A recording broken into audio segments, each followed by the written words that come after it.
Hello students, in this class we are going to study about the relation between physical quantities and its dimensional analysis.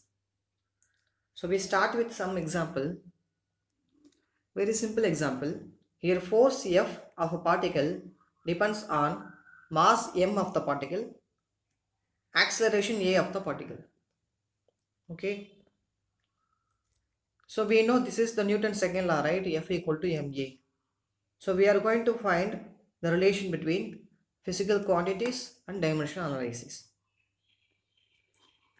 So we say the value of F, force of a particle, is depends on mass of the particle.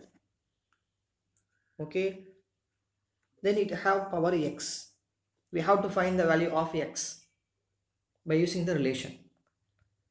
Then again, force of the particle is depends on acceleration of the particle. So a power y. Here we have to find the value of y. By combining these two equations, force of a particle depends on mass and the acceleration. Clear? To remove this proportionality, we add one constant k. That k is dimensional proportionality constant. Dimensionless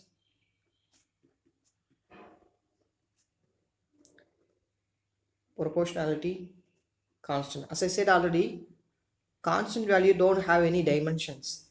Okay, so it is dimensionless proportionality constant. So how to check the relation?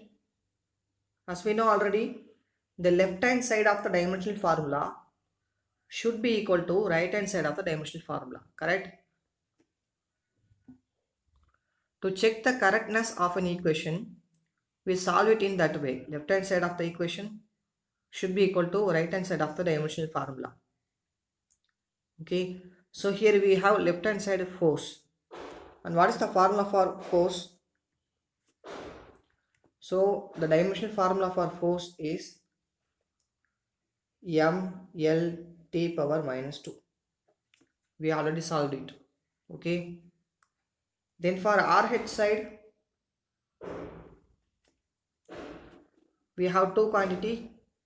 As we know, k is dimensionless constant. It don't have any dimensional formula, but the mass and acceleration have dimensional formula. For mass we have capital M, correct? Power x. Then for acceleration, what's the unit of acceleration? Unit of acceleration is meter per second square. So for meter we use L, for second square we use t power minus 2. So this is the dimensional formula for acceleration. So we can write L t power minus 2. So after writing LHS RHS dimensional formula, we have to compare it whether the equation is correct or not. Okay, so compare powers of MLT. So in left hand side, write the powers of MLT. So M power 1, L power 1, T power minus 2. Correct? And right hand side, we have M power x, L power 1, T power minus 2. Okay, so simply compare the powers here. We have, so this is what we have. First compare the power of M. Okay, compare the power of M. In left hand side, the power of M is 1. In right hand side, the power of M is x. So hence the value of x will be equal to 1. Okay, then compare the power of L. In left hand side we have 1, in right hand side we have 1, and in bracket we have y. So 1 into y, it will be y. So the power of y is 1. Okay, now substitute the value in that equation. What is that equation? F equal to k m power x a power y. Substitute the value of x and y, it will become k m power 1 a power 1. As we know, k is dimensionless constant. We know the formula already, f equal to ma, right? Then what will be the value of k? It is experimentally found that the value of k should be 1. Okay, so we got the equation f equal to ma, right? This is the Newton's second law formula. So let's solve another problem. Next question, very interesting as well as important question. Time period of simple pendulum depends upon length of the pendulum L, mass of bob M, acceleration due to gravity G. Okay, so we oscillate a simple pendulum, the bob of a simple pendulum, then it starts to oscillate forth and back. So that oscillation, it have some time period for one complete oscillation. Okay, for example, if you take this is our mean position, then we pull that bob here and we lift it, what will happen? It starts to oscillate like this. Okay, so this is one complete oscillation. It starts here and end here. Okay, in some cases it starts from center. If you take center, then it goes like that and comes here and again comes to center. So this is one complete oscillation. We have to find the time period for one complete oscillation. Okay, that is the time period for simple pendulum to complete one oscillation. So we have to find the expression for t. T means time period. We know the formula t equal to 2 pi root L by G. We already solved in previous equation. Okay, check the correctness of previous video. But here we have to solve it, derive it using dimensional formula. Okay, so as usual, write the value of t is directly proportional to length of the pendulum, so L power x, and the value of t is directly proportional to mass of the pendulum, mass of bob, m power y.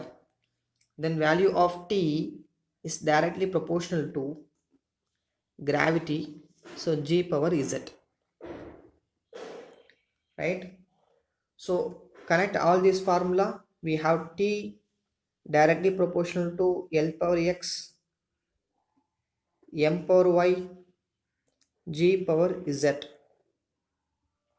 Correct? To remove the proportionality, we add one constant k. That constant is dimensionless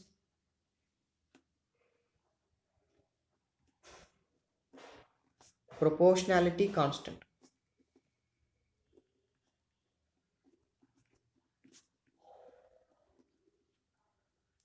Okay, so write the equation t equal to k L power x, m power y, g power z. Now compare the powers. Compare the powers of MLT. Here what is the power of m? So here there is no m, so the power of m is 0. So initially the power of m is 0. Here what is the power of m? Here the power of m is y, so m power y. Now compare the power, y equal to 0.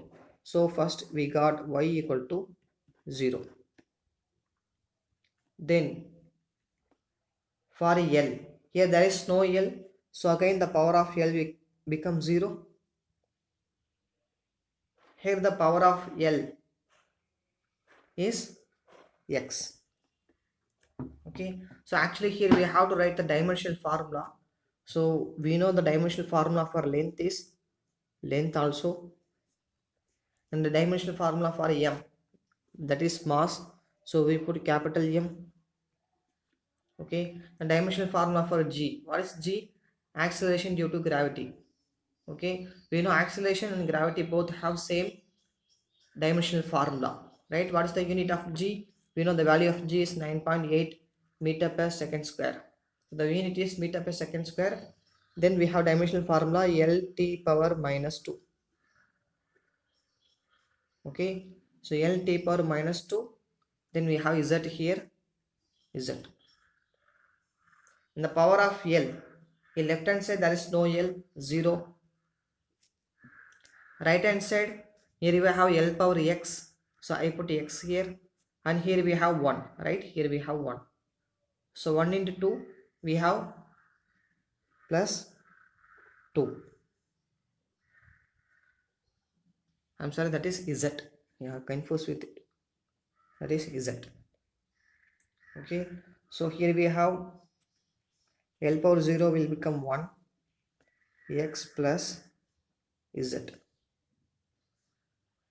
I mean here actually no value since there is no power. So X plus Z, from this equation we take X equal to minus Z. Okay, then third one, compare the power of T. So for left hand side we have T power 1, correct? T power 1. Then for right hand side we have T power minus 2 and Z. So minus 2 into Z. Okay.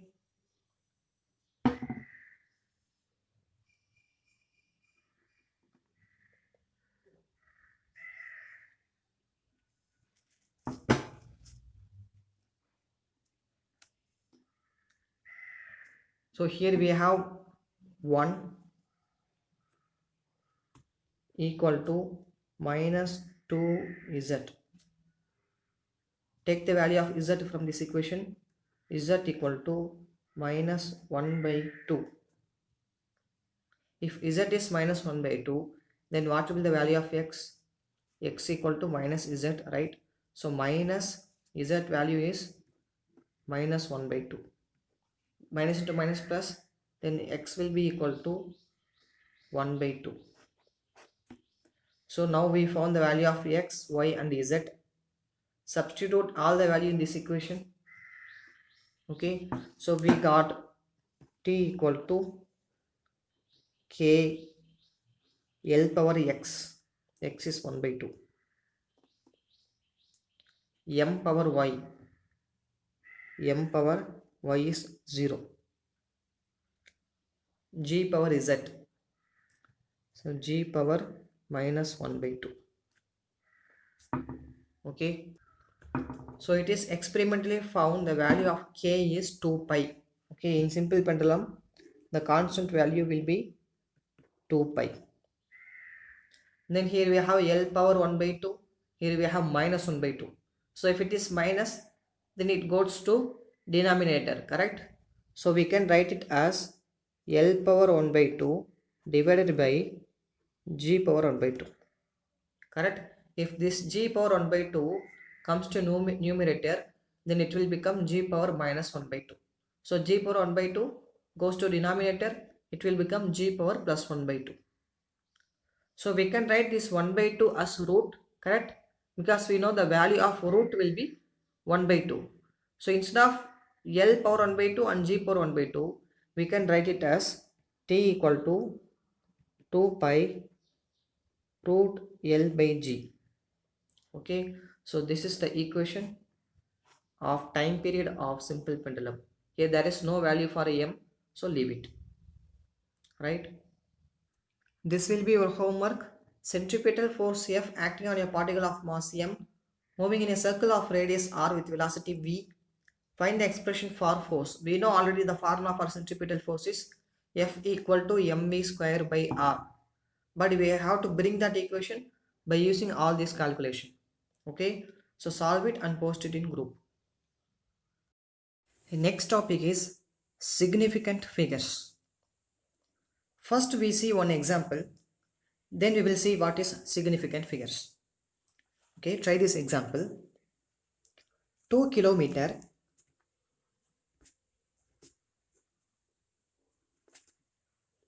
is equal to,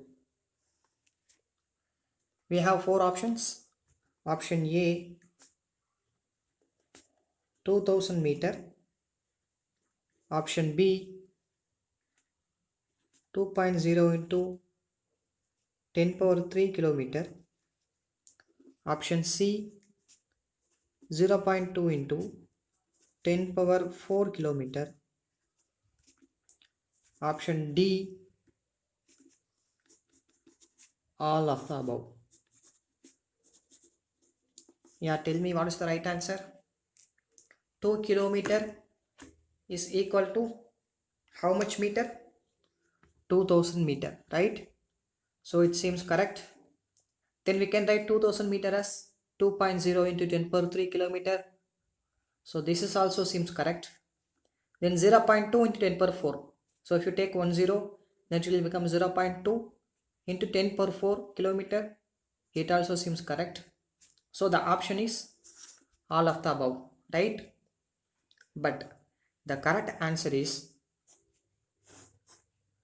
2.0 into 10 power 3 kilometer. Why? Here significant figures plays an important role. So significant figure means which tells us the number of digits in a measured value.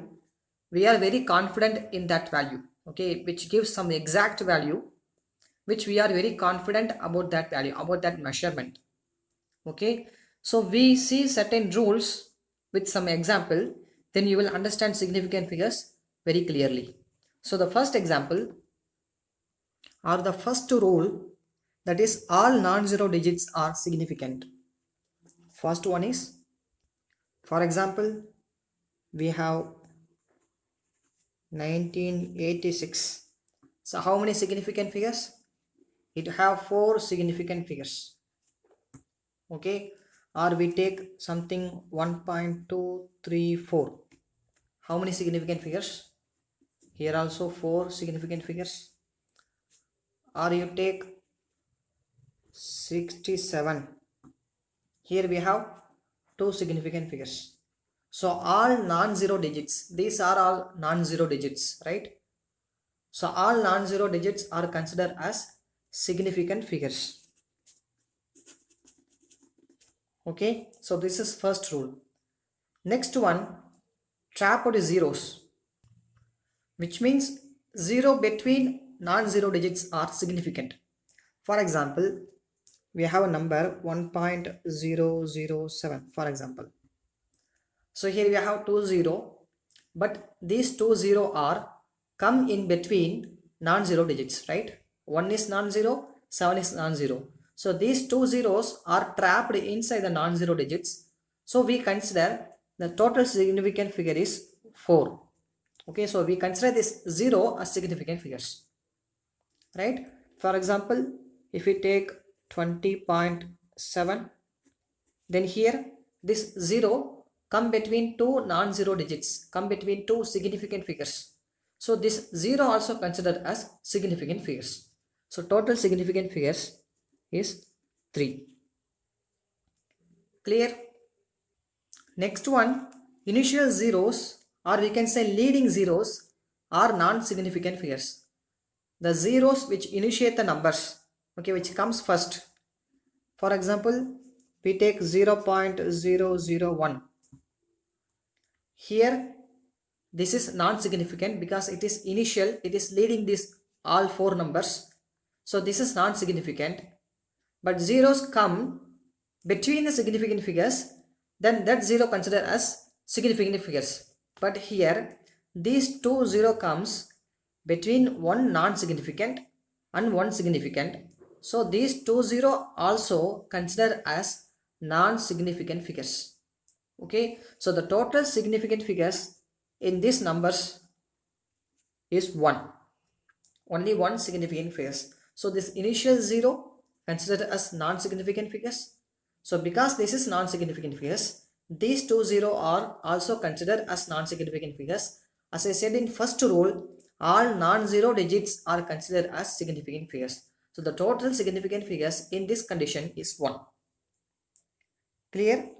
For example, if you take 0.034, how many significant figures here? Totally 2 significant figures because 0 comes first. Okay, so 2 significant figures. Or if you take another example, 0.02078. Yeah, tell me how many significant figures here? Tell me. So 0 non-significant figures, another 0 non-significant figures. This 0 comes between two significant figures, right? So this 0 is called trapped 0. This 0 trapped inside between two significant figures. So on the both side of this 0, we have significant figures. So this 0 also considered as significant figures. So total significant figures, non-zero digit, trapped 0, non-zero digit, non-zero digit. So total significant figures are 4. Right? Next point is ending zeros are significant if they appear after decimal point. So after the decimal point, we have numbers which ends with 0. That 0 also considered as significant figures. For example, 2.00. So here we have two zeros after decimal point. So this also considered as significant figures. Total significant figures are 3. Clear? Or if you take 3.720, how many significant figures? This 0 comes after decimal point, so totally 4 significant figures. So try this one, 0.003020. Yeah, tell me how many significant figures. So as I said in previous rule, leading 0 consider as non-significant figures. If 0 appear between non-significant and significant, that 0 also considered as non-significant. If this 0 appeared between two significant figures, then we can take it into consideration. But this 0 appears between one non-digit, another 0, another non-significant figure. Okay, one significant, another non-significant. So this 0 also considered as non-significant. So leading 0, another 0, another 0. As I said in this rule, ending zeros after decimal point. So this is ending 0 after decimal point. Consider as significant figures. As well as this 0, also known as trapped 0. 0 between two significant figures, also considered as significant figures. Then 3, two non-zero digits, considered as significant figures. So totally these have 4 significant figures. Clear? Next rule, zeros between two significant figures is significant, is considered as significant. For example, we have 20.00. So tell me how many significant figures as per this rule. We know digit, okay, consider as significant figures. But here we have 0. So this 0 is leading 0 or trapped 0. Tell me, this is initial 0 or trapped 0? This is definitely not initial 0 because initial number is 2. So this 0 is trapped or not? How to say a 0 is trapped? If a 0 come between two significant figures, then we say it is trapped 0. We consider as significant figure. So this 0 come between two significant figures, right? Why? Because ending zeros are always significant after decimal point. So after decimal point, these two ending zeros are considered as significant figures. So we take this 0 and this 0 also because after decimal point it came. Then this is significant figures. These also significant figures. Then the 0 between these two significant figures are also considered as significant figure, right? So this 0 also taken into consideration. Total significant figures are 4. Okay, so consider another example. We have 1710.00. Yeah, tell me how many significant figures. So these ending zeros consider as significant figures, non-zero digits consider as significant figures, zero between two significant figures also consider as significant figures. So totally here we have 6 significant figures. Clear? Next one, order of magnitude is not significant figures. If you have anything by 10 power something, then we consider the whole term as non-significant figures. For example, we have number 2.7 into 10 power 3. How many significant figures? We only consider two non-zero digits. So total significant figures are 2. Okay, so we consider this is as non-significant figures. Okay, or we have another example like 2.010 into 10 power 6. Yeah, tell me how many significant figures? 2 significant figures, 0 after decimal, okay, significant figures, 1 significant figures, then ending 0 also considered as significant figures, then this 10 power 6 not considered as significant figure. So here we have 4 significant figures. Okay, now look at the example.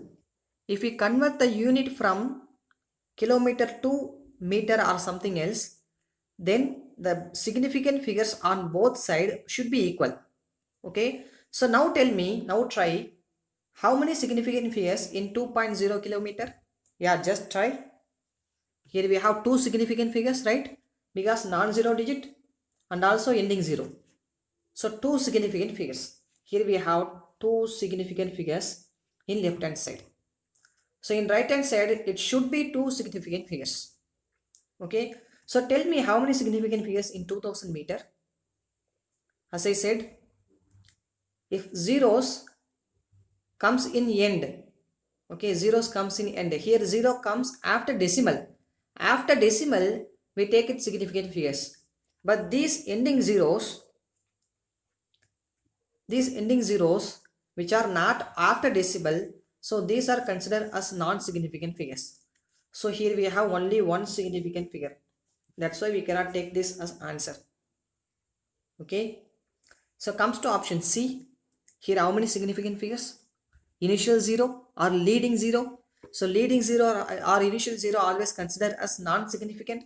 So if this is non-significant figure, then 0.2 only is significant figure, and 10 power 4 also considered as not a significant figure. So here we have only one significant figure. That's why we cannot take it as answer. Okay, now come to here 2.0, 0 after decimal also considered as significant figure, and non-zero digit also considered as significant figure. 10 power 3 considered as non-significant figure. So here we have two significant figure. So option B is correct. Understand? The last one, constant have infinite significant figures. We cannot define that number of significant figures in constant value. For example, if we take speed of light, what's the value of speed of light? As we know, we simply said 3 into 10 power 8 meter per second. But the actual value is C equal to 2.99 something something something. So the values goes on. Okay, we simply rounding off and we take 3 into 10 power 8 meter per second. So how many significant figure here? We simply take it as 1. Okay, but this is not correct. As it is constant value, it should have more numbers inside this 3. Like it will go 2.33 something actual value. Okay, we rounding off and we took only 3. So this constant value have infinite significant figures. For example, if you take pi as a constant, then what's the value of pi? It will goes on, okay, infinite numbers 3.1415, it goes on like that. Okay, so this is infinite significant figure. The constant value have infinite significant figure. Okay.